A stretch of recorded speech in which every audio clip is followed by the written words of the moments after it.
$110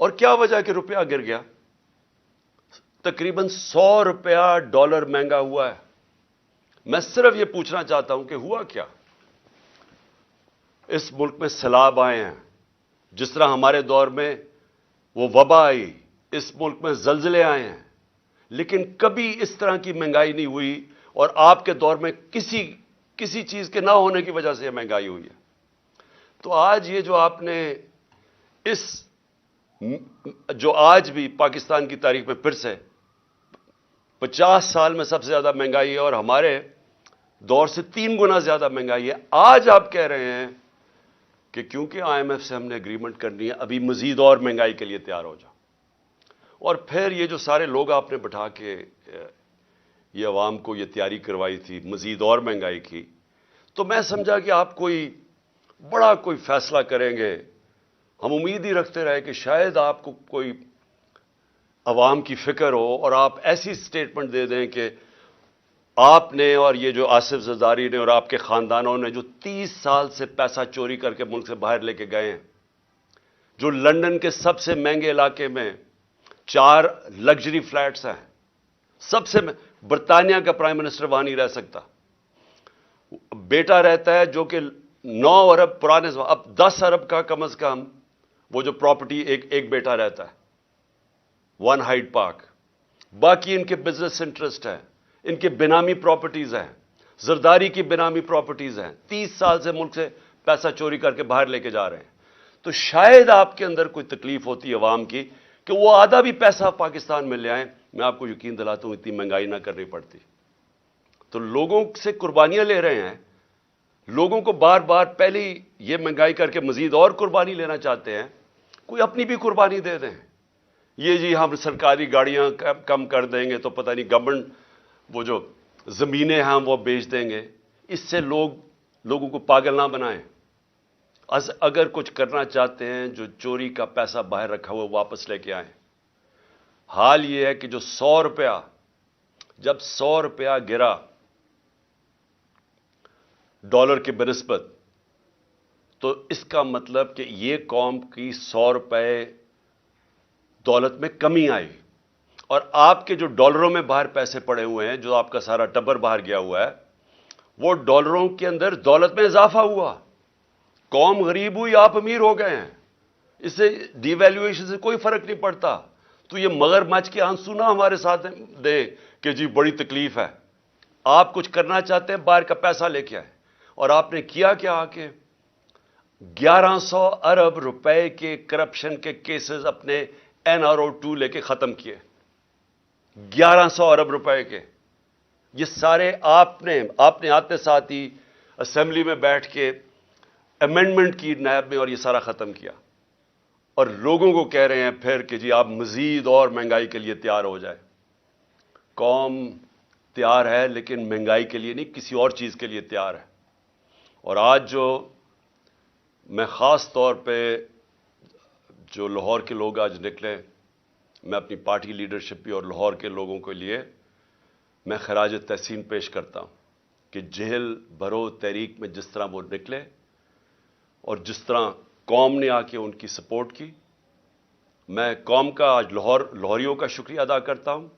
اس سے پہلے پرسوں جب مجھے طلب کیا عدالت نے، اور صرف 3 بجے جب فیصلہ کیا اور 5 بجے کے 4:30 بجے گھر سے نکلا، تو جس طرح قوم نکلی سڑکوں کے اوپر، میں ان کا بھی شکریہ ادا کرتا ہوں. میں وکلا کا شکریہ ادا کرتا ہوں.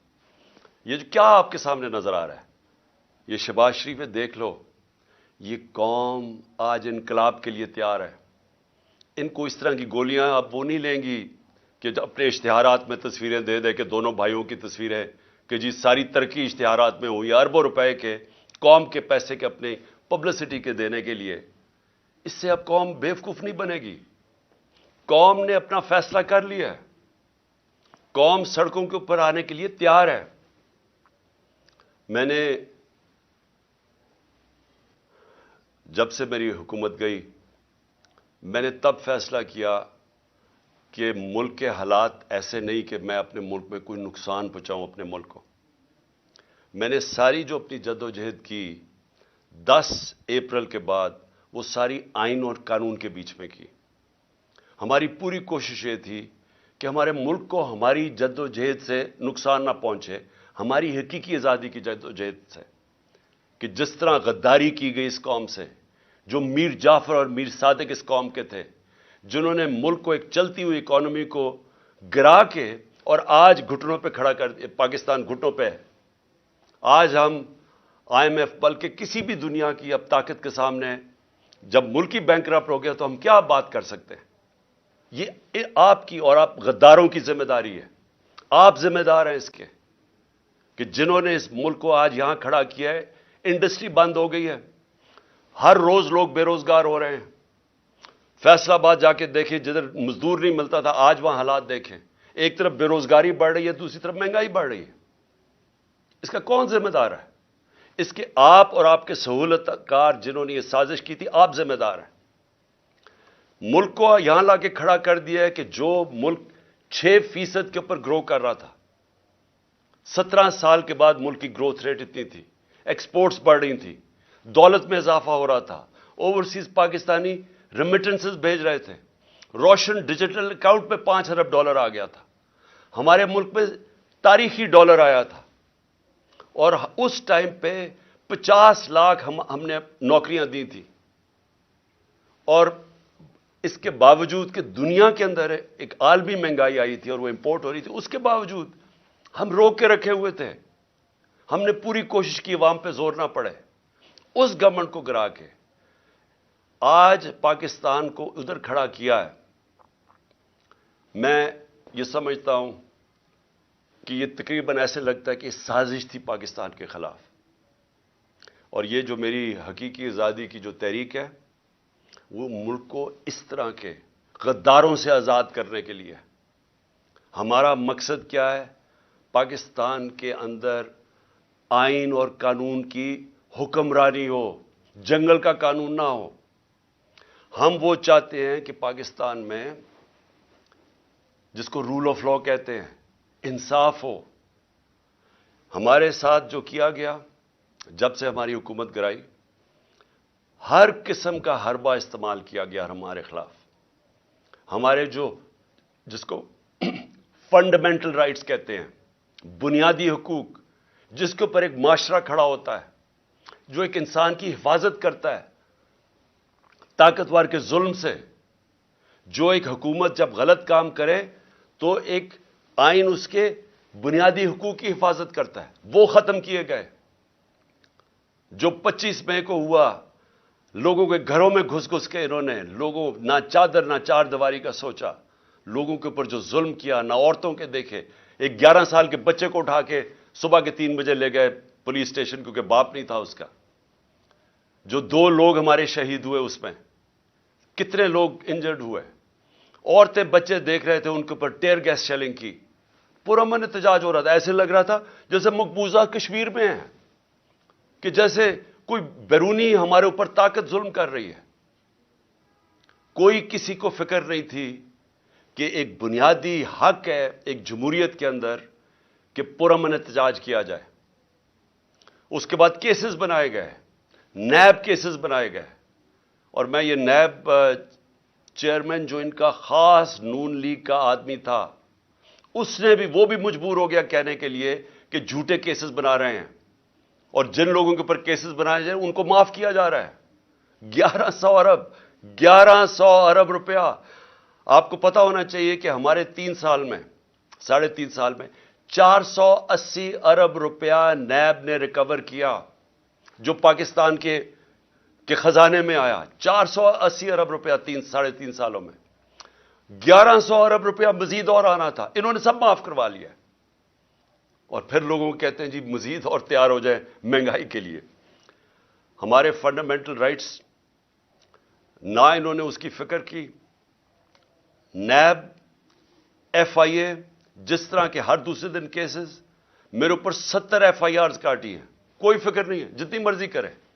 اس لیے ہم نے یہ جیل بھرو تحریک کا لوگوں کا خوف اتارنے کے لیے, خوف کی زنجیر توڑنے کے لیے, کہ یہ جو خوف دیتے ہیں نا ہم جیل میں ڈال دیں گے, پوری کر لو اپنا شوق.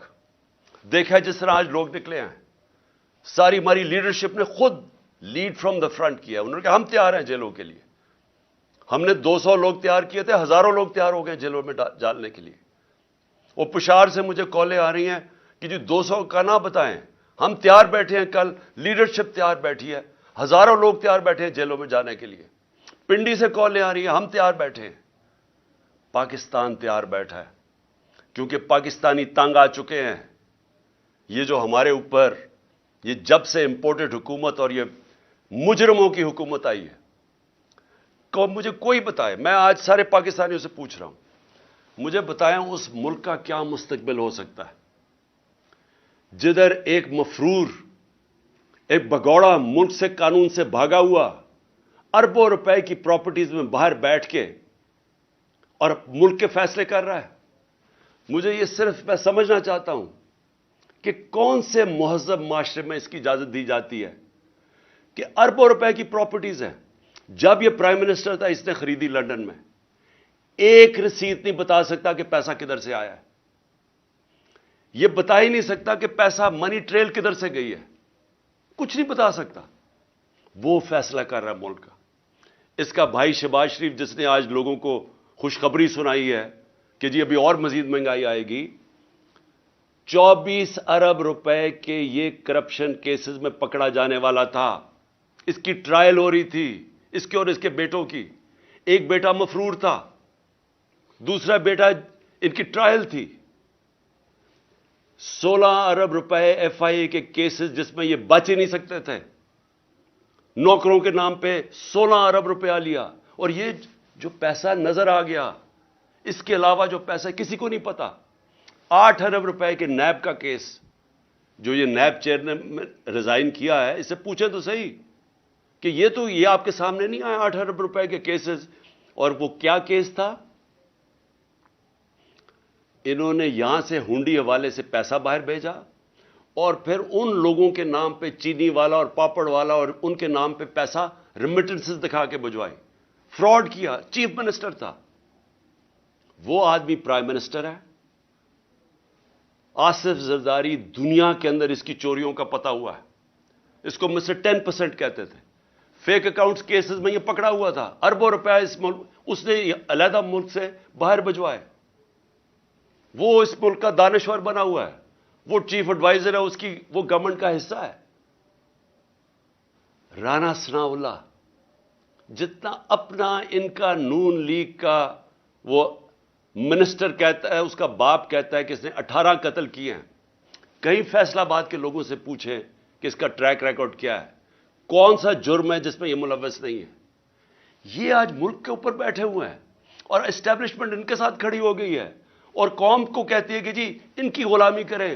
اور جب قوم نکلتی ہے تو ہمارے سارے مار دھاڑ کرنا, راتوں کو پکڑنا, کیسز کرنا, کہ ہم کس طرح کے کوئی غلام ہیں, ہم کوئی بھیڑ بکریاں ہیں. یہ قوم یہ برداشت نہیں کرے گی. اور میں آج وارننگ دینا چاہتا ہوں آپ کو کہ اسی طرح اگر ایک ملک کا جب قانون ہی نہیں رہے گا, جب بنیادی حقوق عوام کے نہیں رہیں گے, جب آئین کی اوپن وائلیشنز ہوں گی. 90 دن کا آئین سٹیٹ کرتا ہے بلیک اینڈ وائٹ. الیکشنز 90 دن کے آگے نہیں جا سکتے. 90 دن کے بعد یہ کیئر ٹیکر نہیں رہ سکتی. پہلے تو شرم کی بات ہے کہ اس بد دیانتدار الیکشن کمیشن جو چیف الیکشن کمیشنر ہے, اور انشاءاللہ اس کے اوپر آرٹیکل 6 لگنا چاہیے, وہ چیف الیکشن کمشنر نے جس طرح کی 2 کیئر ٹیکر گورنمنٹ بنائی ہیں. کیئر ٹیکر کا مطلب ہوتا ہے نیوٹرل کیئر ٹیکر.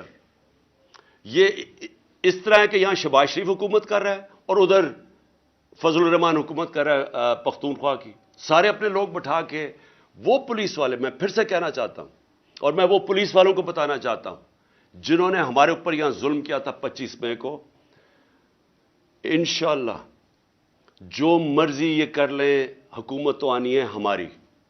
میں انشاءاللہ اپنے اللہ کے سامنے یہ کہتا ہوں کہ اس باری پہلے تو آپ نے قانون توڑ کے بچ گئے, پہلے تو آپ نے غیر قانونی چیزیں کی اور ہمارے فنڈامنٹل رائٹس کی زیادتی کر کے ظلم کر کے بچ گئے. اس باری آپ نہیں بچیں گے. یہ میرا آپ سے وعدہ ہے. میں زندہ رہا میں انشاءاللہ انشور کروں گا کہ اس ملک میں جو ظالم ہے، جو بے قصور لوگوں پہ، جو جمہوریت کے اوپر اٹیک کرتا ہے، انشاءاللہ آپ کو ہم قانون کے کٹارے میں کھڑا کریں گے. اور میں اپنی ساری قوم کو کہتا ہوں کہ آپ تیاری کریں. اگر انہوں نے 90 دن سے آگے الیکشن کیے تو اس کے بعد ساری قوم کو نکلنا پڑے گا. جب تک آپ نکلیں گے نہیں، اس کا مطلب کہ قانون ختم ہو جائے گا 90 دن کے بعد. اس کا مطلب آئین ختم ہو گیا. اس کا مطلب ہمارا معاشرہ ڈکلیئر ہو جائے گا بنانا ریپبلک. اس کا مطلب کہ یہ ثابت ہو جائے گا کہ پاکستان میں صرف جنگل کا قانون ہے. اس لیے عوام نے اس ملک کے آئین کی حفاظت کرنی ہے. اور جس طرح کا اٹیک کیا جا رہا ہے پاکستان کے ججز کے اوپر، جس جج سے ان کو لگتا ہے کہ جی ہمارے خلاف فیصلہ دے دے گا، اس کے پیچھے پڑ جاتے ہیں. یہ مافیا ہے. میں یاد کرانا چاہتا ہوں قوم کو کہ انہوں نے سپریم کورٹ کو حملہ کیا اس کے اوپر ڈنڈوں سے. یہ دنیا میں کہیں اس کی مثال نہیں ہے. جمہوریت میں چھوڑے، آمریت میں اس کی مثال نہیں ہے کہ ایک سپریم کورٹ پہ حملہ کیا گیا اور ایک دیانتدار چیف جسٹس سجاد علی شاہ اس کو بگایا گیا. اور پھر یہ